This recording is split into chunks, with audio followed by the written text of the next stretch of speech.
Denise Carpenter, single mother of twin girls, had been the bitch on News Talk 990 for nearly 5 years, a transformation that was so accidental it somehow seemed ordained that the show would become a success. In October, 4 3/4 years before, she had been a traffic reporter, granted 30 seconds of airtime every half hour.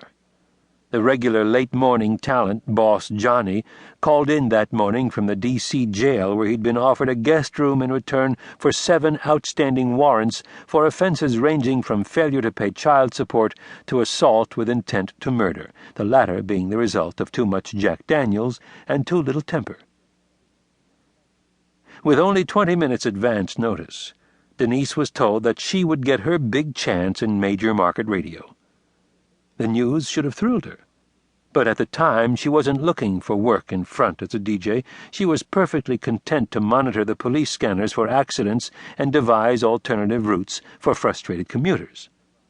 But she was smart enough to realize an opportunity when she saw it. At the time, her daughters, Laura and Erin, were only 5, and between daycare and rent there was barely enough cash left in any given week for food. A social worker friend of hers had told her that she qualified for food stamps, but Denise refused. She wasn't about to give Bernie the satisfaction of seeing her take charity. She had wanted the divorce, and she had wanted sole custody, and she had let him off the hook for even the tiniest amount of child support against the vehement objections of the judge.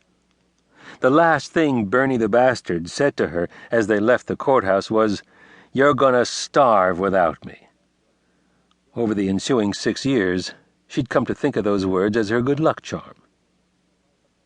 With no notice and facing a once-in-a-lifetime chance to make an impression, Denise had walked into the booth briskly and confidently.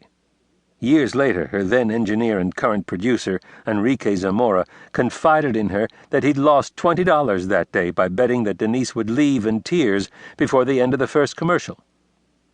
Far from tearful, Denise came out of the theme song swinging.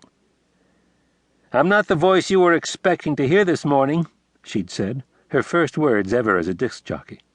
"That voice is learning to sing the song of the jailbird. It seems that Boss Johnny had more mouth than he had heart. Right now he's in jail downtown on a number of charges, one of which is failure to pay child support. If he's innocent, I can't wait to see his smiling face back in the booth. If he's guilty, I hope he rots in a cell with Bubba the Love Muffin teaching him things he never knew about sex." For the next 4 hours, Denise railed on about what was wrong with the social fabric of America, not hesitating to traipse on territory normally considered forbidden. She established her position in favor of a woman's right to choose abortion when the circumstances warranted it, but suggested that murder charges be brought against anyone and everyone who participated in an abortion, including fathers and doctors, when the procedure was used solely as a means of birth control. When she was asked how she could justify such a self-contradictory position, she answered, "I don't have to justify anything to you. I'm just telling you how I feel. If it upsets you, find that little knob on the bottom of your radio and turn it till I go away."